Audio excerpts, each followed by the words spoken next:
Hello and welcome to this AeroTime special interview as part of our Women in Aviation 6-month special. Joining us today is Sumati Sharma, a partner at global management consulting firm Oliver Wyman. Sumati has a long history in the aviation industry, having spent 16 years at Virgin Atlantic after originally qualifying with EY. At Virgin, Sumati took on a variety of roles across finance, strategy, commercial, and HR, covering both the airline and the tour operator, Virgin Holidays.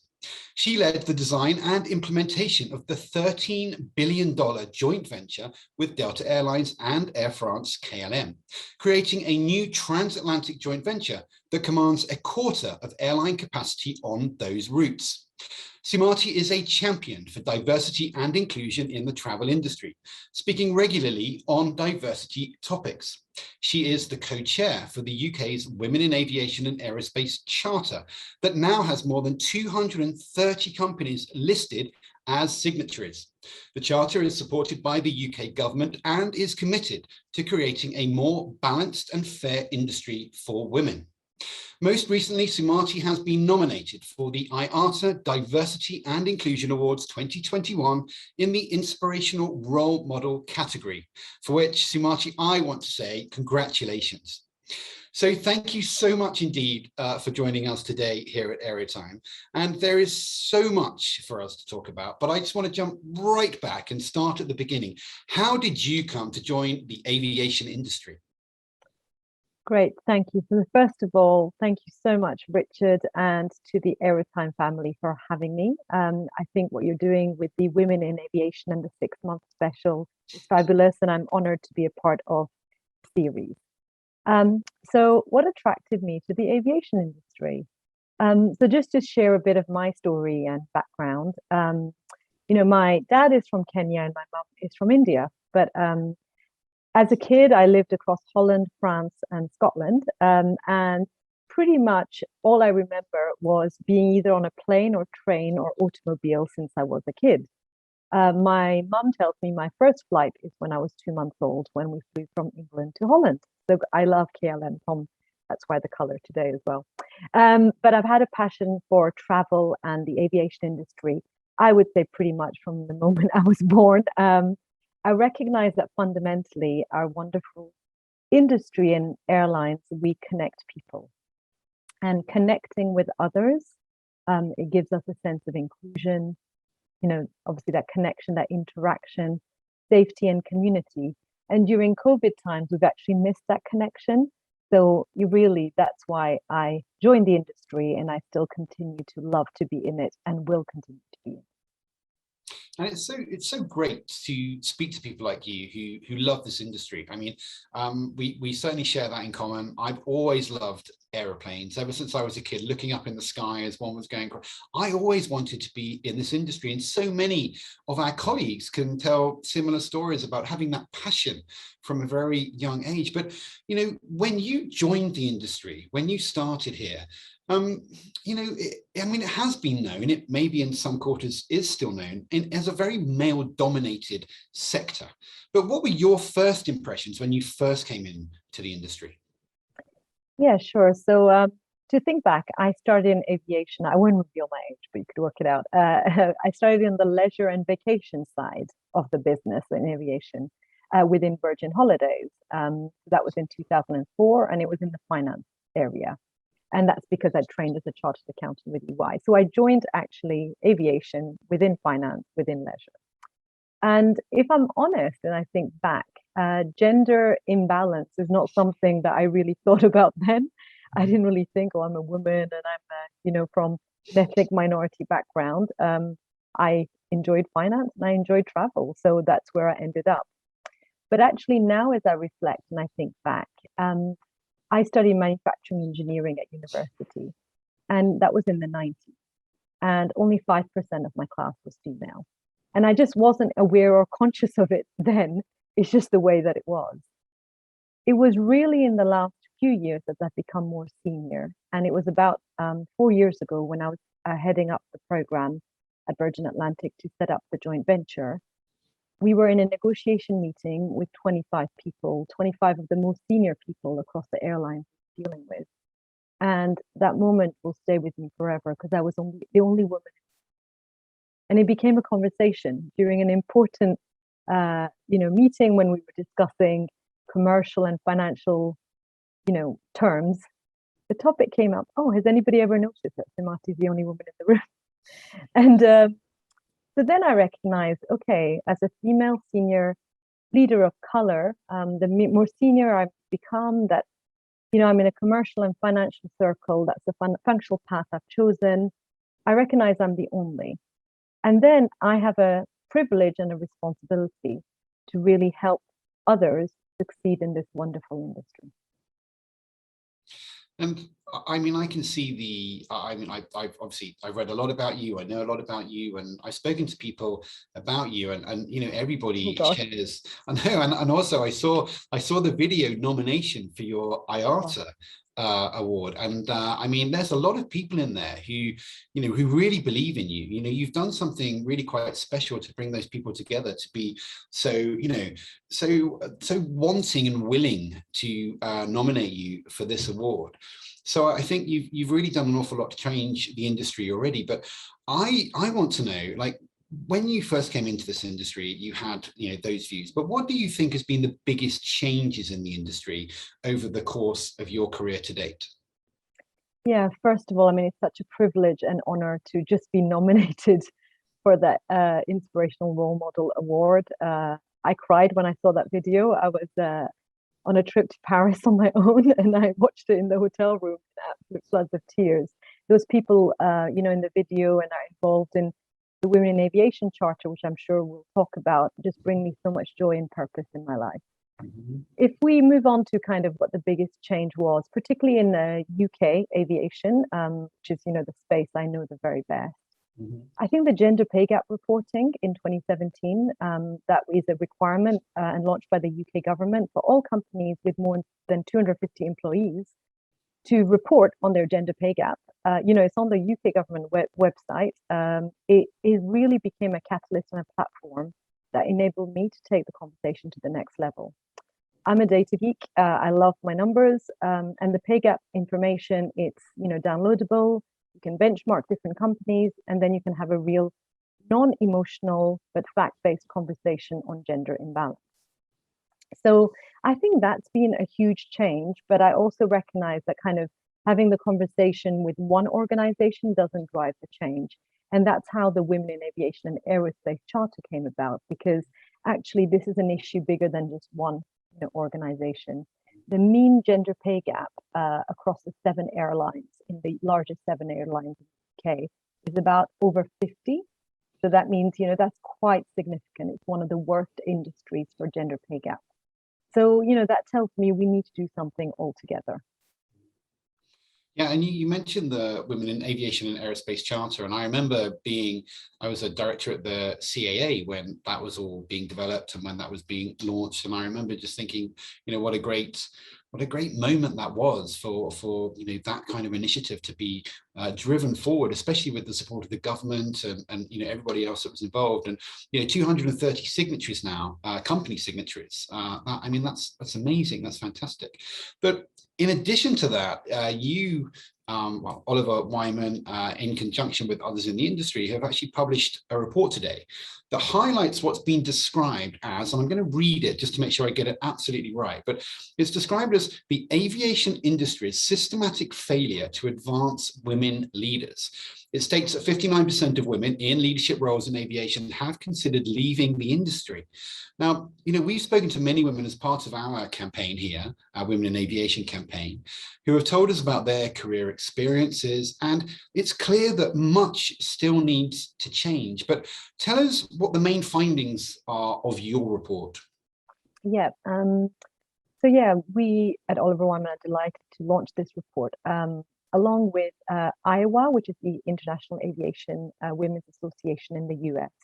It is a global report, and it examines why the industry faces a major gender pay gap. And I mentioned stats in the UK, but it's not just, it's a kind of a global area for a challenge for us.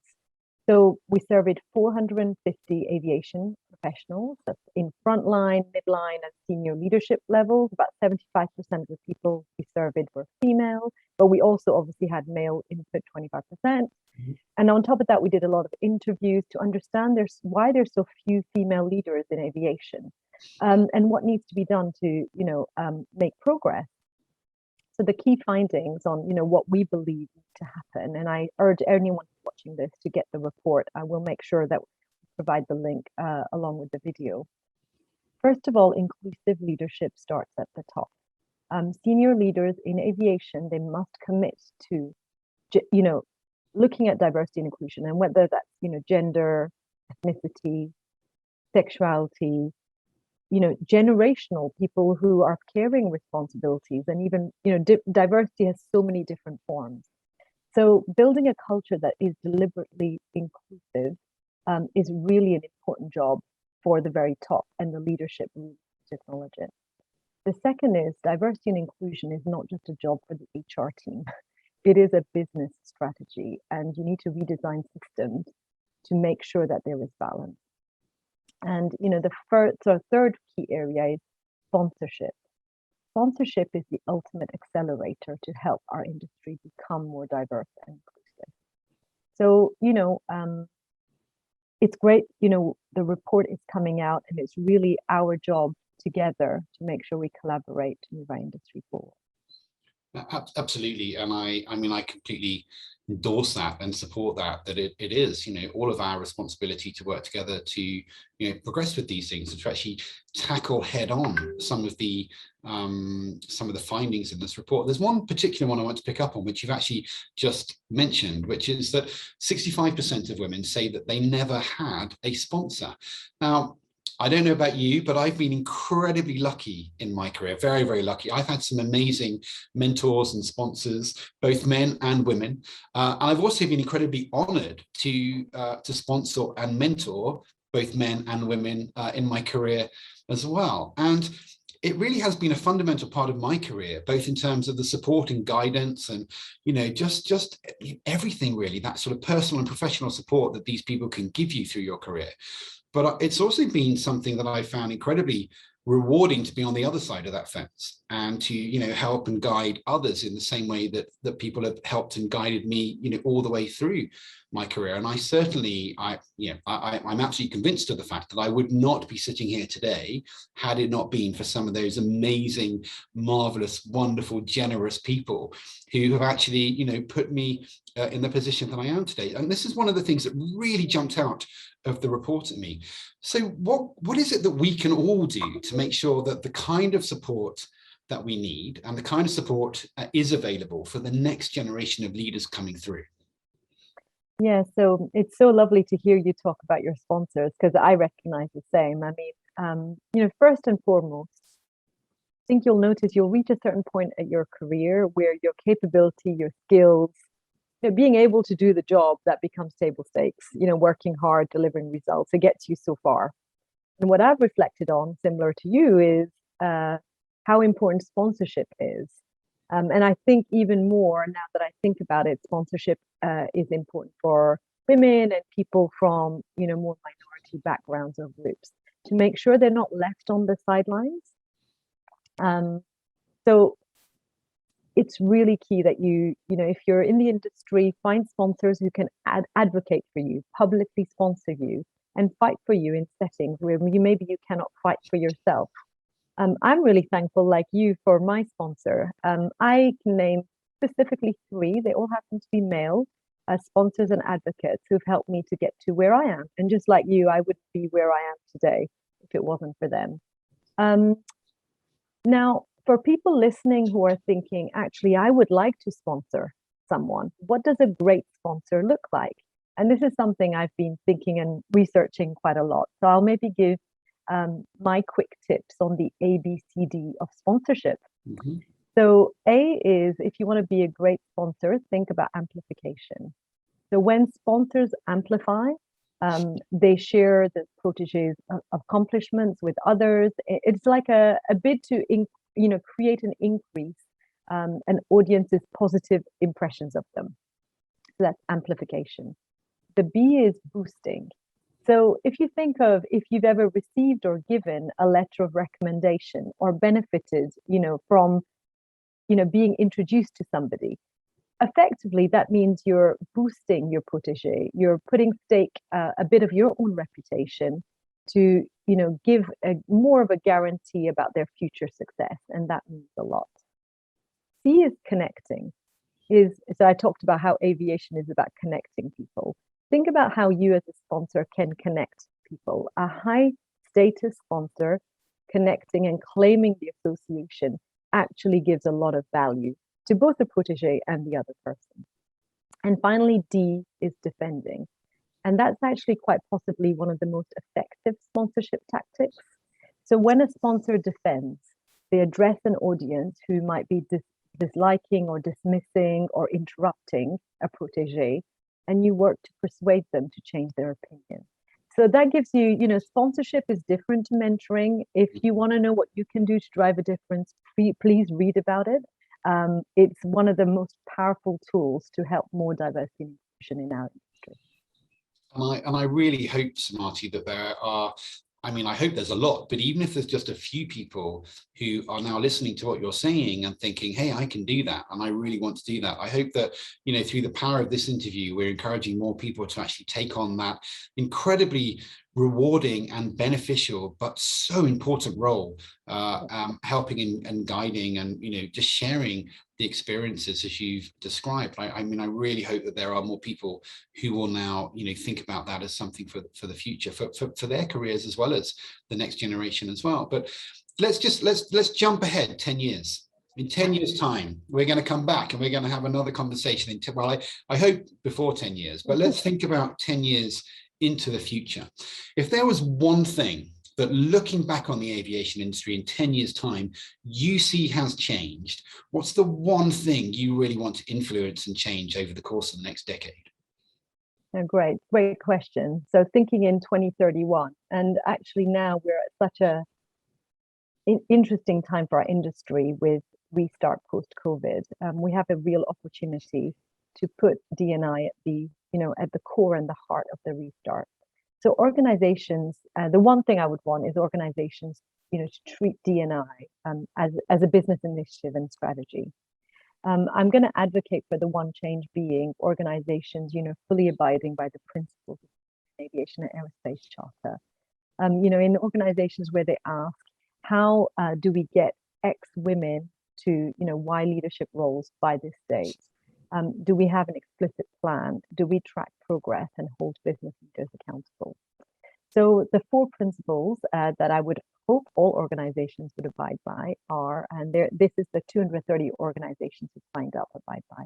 First of all, have a member of your executive team responsible for diversity and inclusion.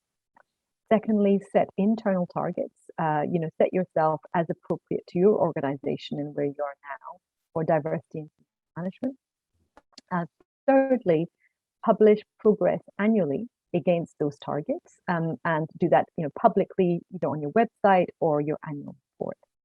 And finally, have an intention to ensure that the pay of the senior executive team is linked to delivery against those targets. So I really hope that 10 years from now, this stuff really starts to move the dial. And I'm sure and I'm confident that companies in our industry now, I can see it's a real shift of starting to put this at the core of the restart, which really excites me.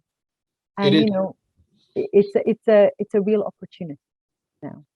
I completely agree, and I think I agree with you. It's actually really exciting, and I'm going to book in your diary now. 10 years time, we're going to be back. I'll be there, Richard. We're going to have this conversation, and we're going to say, right, how did we do? How have we got on? What has changed in those 10 years? Because I think it's going to be a really exciting decade. It has to be an exciting decade. The aviation industry has been through such a challenging time over the last 18 months or so. So we have to look forward to the next decade as a real decade of growth and prosperity for our industry, but also of great change as well, certainly along the lines that we're discussing here today. But with that very much in mind, Sumati, I want to know, just my last question, I promise, but what is your message to the next generation of women who are looking forward to starting their aviation careers in that next decade that we're talking about? Mhm. Yeah, so it's an amazing, exciting industry. So welcome, and we look forward to sort of making sure you reach your absolute potential. Believe in yourself, work hard, move outside your functional comfort zone. So the airline industry, and travel is actually quite broad. There's so many different areas. Don't just stick to one. You will learn so much. And of course, find a great sponsor. Great. And I really hope that this interview has actually led in that next decade to more people finding that great sponsor, because there's people listening to you now thinking, yeah, I can do that. I want to do that. And also we're encouraging the younger women in the industry to go and look for their sponsor and to find the right person to help them with their careers. Look, Sumati, thank you so much for joining us here at AeroTime today and for sharing your thoughts with us. You and I could probably speak for the next 3 hours, if not 3 days, about all of these things. And I hope that we get the chance to actually talk about many of these issues again in the very, very near future, because it's really important to you. It's really important to us. And, our Women in Aviation campaign is something that we've thought long and hard about, and we want to keep it going. And we will keep it going. And with your support and your passion and your dedication to all of these things, I know that we can work together to try and, bring some of these issues to a head and to try and tackle them, head on in the future. But just before you go, I want to tell you a little bit about some of the other things that we've been doing. And 6 months ago, it was International Women's Day on March the 8th. And that's when we launched our campaign. So pretty much, 6 months ago to the day. And on that day, we actually presented the very first AeroTime Aviation Achievement Award. And we presented it to Catherine Bennett, who you obviously know incredibly well. And she was my co-founder, co-founder, co-chair the Women in Aviation and Aerospace Charter. And I'm going to drop Catherine a line later on, because I want to give her an update on where we've got to. But I want to just share a little bit about this with you as well, because since then, we've actually presented 24 amazing women covering 5 continents with this accolade. And so far, in addition to the 24 amazing women, 3 men. Now, of course, this is not a competition at all, but because of the work we've been doing with our Women in Aviation campaign, we've come across so many amazing women, and we really want to recognize the contribution that they're making to our industry in so many different ways. So I think it's very fitting today that on the 6-month anniversary of our campaign, that we can actually present you with the 25th AeroTime Aviation Achievement Award for your work promoting equality in aviation. And I just want to read to you the citation on the certificate. It says, presented to Sumati Sharma in recognition of her dedication and commitment to the aviation sector, for her impact promoting diversity and inclusion across aviation and beyond, for her encouragement and support of the next generation of women to join the aviation sector. The AeroTime Global Executive Committee recognizes the positive influence of these efforts and the significance of the impact on the aviation industry and its people, both today and into the future. So you are officially the 25th recipient on our 6-month anniversary. So congratulations to you. And we will get this to you with the trophy that goes with it just as soon as we can. And if I'm in London anytime soon, I will personally bring it and hand it over to you. But congratulations, Sumati. Oh, thank you so much. You surprised me with that. I had no idea, and I feel so privileged and humbled. It's also, I'm thankful to AeroTime and what you and your team do. I'm very honored to be the 25th woman, and the first to be Catherine and the 25th to be me. And for the 23 wonderful women in between. Oh, sorry. And did you say 2 to 3 men? 3 men. 3 men. 3 men. That's great to hear as well. The male advocates who really, including you and many, many others who are whether sponsor or advocates, it's just wonderful. So thank you so much. I feel very privileged and honored. You're very welcome, and thank you for everything that you do, everything you have done, everything you will continue to do, and we will carry on with our campaign, and we will carry on working with you because we all believe that we are doing the right thing, and this is very important work indeed. So Sumati, thank you so much indeed for joining AeroTime today, and congratulations again on your AeroTime Aviation Achievement Award. That brings us to the end of this AeroTime interview, but stay tuned for more interviews as we continue to recognise the role of women in aviation. Thank you for joining us. My name is Richard Stevenson, and you've been watching AeroTime. Goodbye.